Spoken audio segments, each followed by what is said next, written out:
Testing, testing, testing. Okay, looks good. My spiritual lessons from Cuba. Okay, so this video was supposed to be about my trip to Cuba, and I was going to film it when I was in Europe, but I actually ended up leaving Europe to come back to Cuba. So now I'm actually filming this in Cuba again, because I only ended up staying in Europe for about a month, and it kind of went by quickly, and I was doing a lot of moving around, and so I didn't prioritize filming. And then now the time has kind of come and gone, but I still want to share some of the amazing lessons that I have received from being in this incredible place. Those of you who've been following my story know that I have left Canada a year and a half ago almost, and have been looking for where I want to live in the world, where I can dance and be in nature. And it's been really interesting to see that actually being in nature has become less of a priority. I realized that when I got to Tenerife in Spain, because the place where I was staying was absolutely stunning. It was basically like what I would have dreamed of living. I love spaces where you can kind of flow from inside to outside, and this place had a yoga deck and a beautiful vista, and the garden was absolutely gorgeous. It's exactly kind of what I would have imagined that I would want to live. But the energy of the place was totally not the right energy, and I really just felt so sad, and I really missed Cuba. And that just became so apparent over and over and over and over throughout my time in Europe, that I'm just so much happier in the Caribbean, and particularly in Havana. The biggest thing that I received as a result of coming to Havana in my last trip was not even dancing, which is the reason I thought I was coming, was to learn about dancing. But what I actually learned was far beyond that, which was strengthening my deeply felt practical trust in God to navigate my daily life and daily choices. Hey, a quick note, in this video I do talk quite a lot about God, and I just want to be clear that when I'm referring to God, I'm referring to divinity, truth, source, higher power, all that is. For me, it's not a religious word. It's actually referring to my direct connection with Creator, Source, and truth. For me, it's God.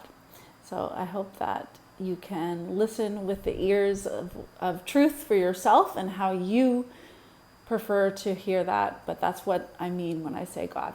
I believe that Havana is one of the places where spirit moves, because people here operate from intuition, from embodiment, and they really need to navigate by spirit in order to survive. So I almost think of this place as a living microcosm of the changes that are coming in 2027 according to human design, with the move from the cross of planning to the cross of sleeping phoenix, because there's so much more chaos and uncertainty here, and it really does require people to move from an individual level of survival, which would be like gate 3420 in human design, the channel of charisma, which is part of integration circuitry, which is all about survival, and also navigating by the spirit, gate 55, the gate of abundance, that this, accessing spirit is really the key to living in abundance. My friend Natalia and I are actually doing this masterclass about 2027. She is a super expert in human design, and in particular this transition happening in 2027. And so I'll put the link below for that masterclass, and you can come and learn all about it. I think it's really important for everybody to be aware of this shift in energies, because it's something we're all going to experience for our entire lifetime. Nothing here in Cuba is ever straightforward. Everything's constantly changing, and people growing up here learn to have to be two-faced, because they have to for example, to their teachers and to the police and to the government, say that they're in support of the government because they can't go against the government. So they have to show that face.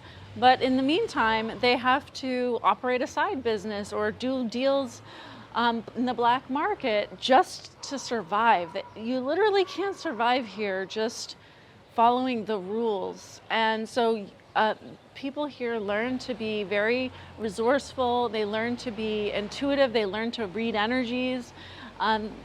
They learn to do what's necessary. They learn to lie. But also at the same time, people here really cooperate. So they do tend to really work together to share resources, to help each other out. On the whole, I would say people here are really, really heart-centered and very spiritual. So all of those things combined can be incredibly confusing for really anyone. But as a foreigner, you are a walking ATM, you're a walking opportunity, potential visa and passport and means to leave the country.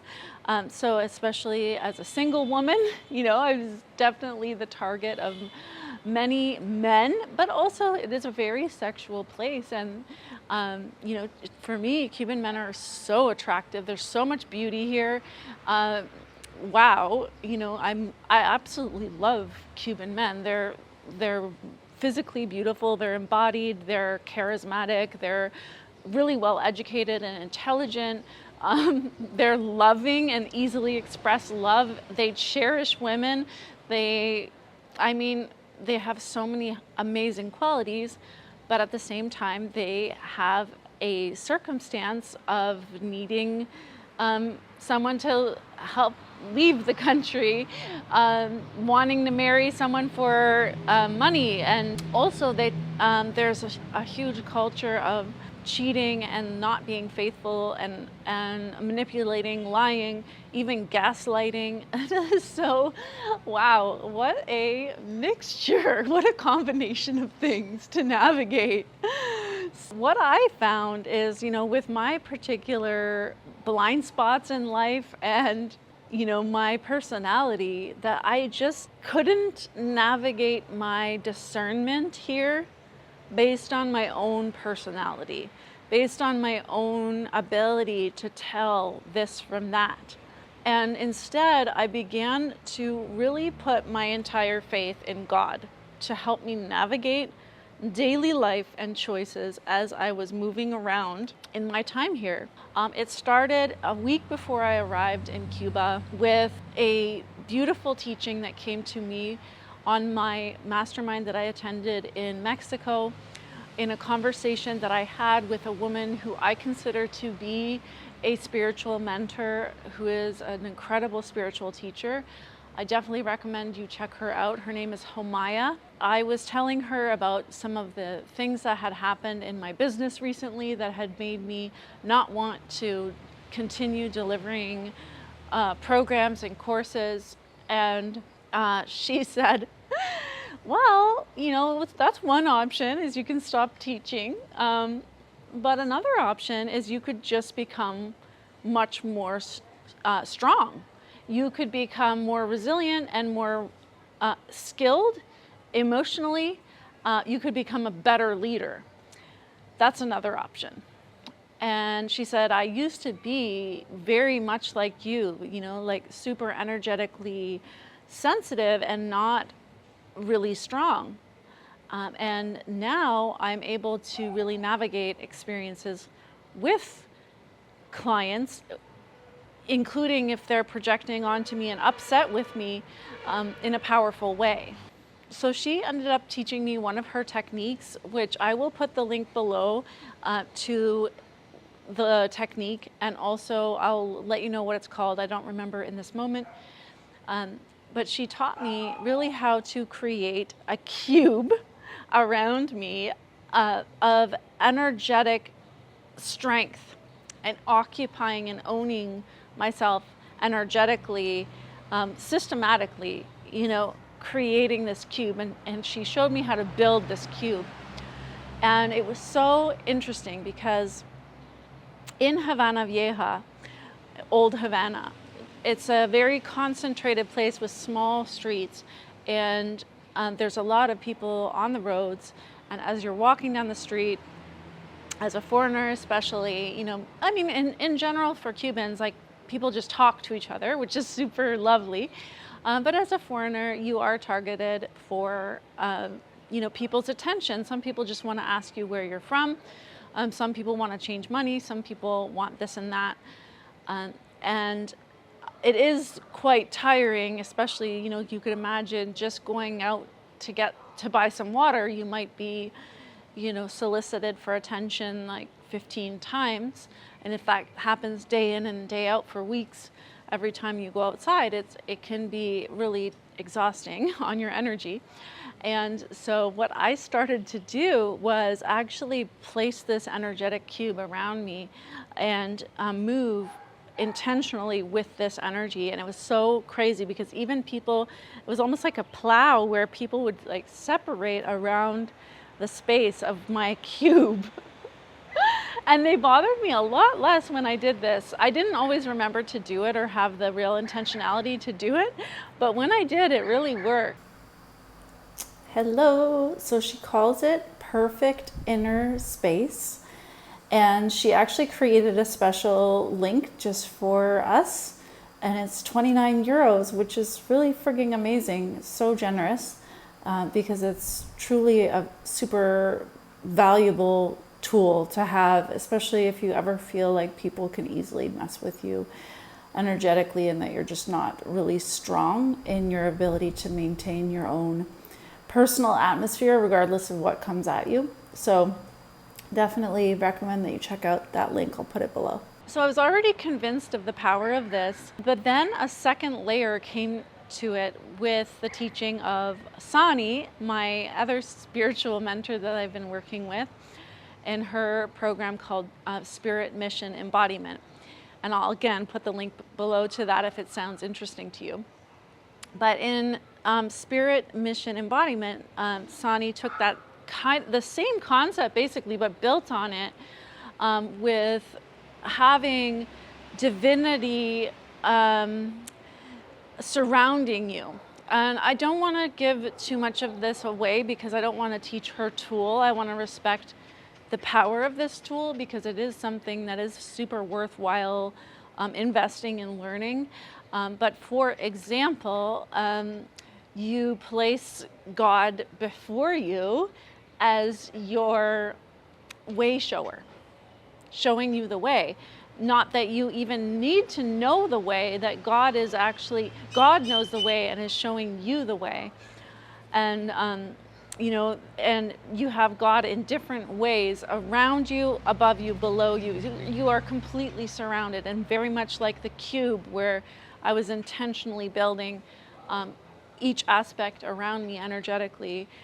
This was so useful in a really practical way. You know, for example, one night I went out to dance and was accompanied by a friend who I had been dancing with for about a month and a half at that point. A lovely man, and I, you know, trusted him. His intention was to pick me up, walk with me to the place, and then come back with me, accompany me home. And it was a friendly thing. It wasn't a romantic thing. And on the way back, we were taking a collective taxi, which maybe has about 12 seats in it.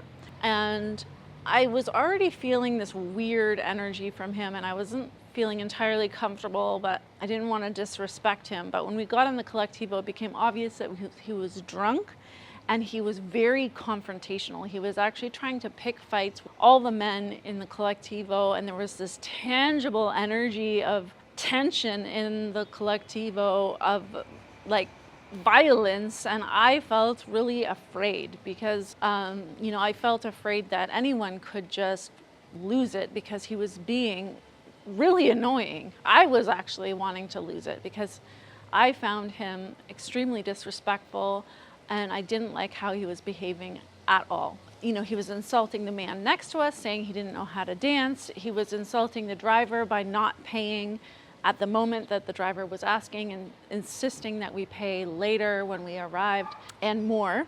It's like 2:30 in the morning, and I was thinking, oh my gosh, like, what am I gonna do? Because this man is supposed to walk me home, and at this point I don't feel safe walking home with him. One, because he's actually like a fight waiting to happen. He's actually looking for a fight, and there's, you know, absolute potential for him to find that and create that scenario in my presence, and I don't want to be there for that. Two, I don't actually trust him to leave me in peace when we get to my house. He was starting to be kind of possessive and touchy with me, and so the whole scenario is making me really uncomfortable, and I didn't know what to do. And in that moment, that's where I relied on God. I said, okay, I don't know how to handle this situation. I don't feel safe. I feel scared. You know, connecting with God and creating this architecture around me energetically. What I was guided to do the moment that we got off of the taxi, we were on this one road that it's more well lit and there's people there. It's like a promenade. So I just said to him, I don't want to walk home with you. You're very confrontational.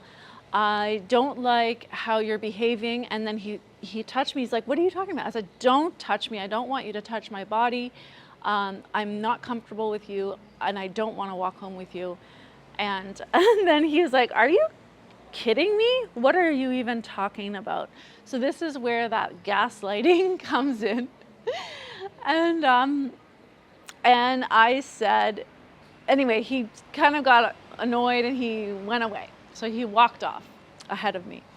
So that was good, but I also still didn't trust that he might not come back and create more of a scene. So I wanted to go where he wouldn't be able to find me, and I just turned left down this little side road. But this side road was totally sketchy, and I was like uncomfortable, but I was guided to go down that little side road, and then lo and behold, in the middle of nowhere in Havana at 2:30 in the morning, I ran right into a beautiful man who teaches at La Casa del Son, where I was taking classes, and I didn't know him that well, but I knew he was a trustworthy person, and I just saw him and I said, oh my gosh, I'm so glad you're here. Can you please help me get home safely and just walk with me? And he walked with me until we were at the Central Park, where I could take a bicycle taxi the rest of the way. So we hailed this bicycle taxi. Oh, by the way, I started crying in this man's arms. I didn't even know him that well. And he's like, okay, Karen, I get it, you're upset, but you can't cry right here because this is totally a sketchy place. Let's get out of here. And so we got to this bicycle taxi, and this was so fun. And this is just an example of how life unfolds in Havana. It's just so comedic almost, because I'm riding on this bicycle taxi and I asked the driver, sincerely, is there truly a real risk here of danger? Because I don't feel danger. As I'm walking in the streets, it doesn't actually seem that dangerous, but men keep telling me that I need to get, accompanied home, and not to walk home alone at night. And I was like, has anything ever happened to you? And he said, well, I'm 50, but back in my younger years, I was really into martial arts, and I'm basically have a lethal body, and I know that whatever comes my way, I can handle it.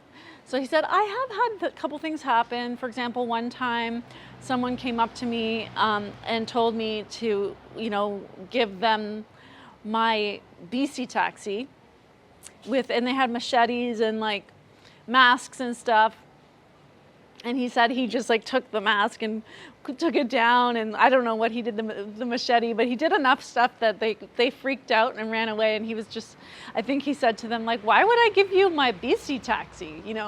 I paid 10 grand for it, it's mine. Why would I give it to you?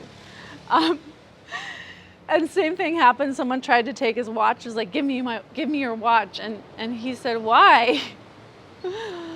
Why would I give you my watch? It's mine.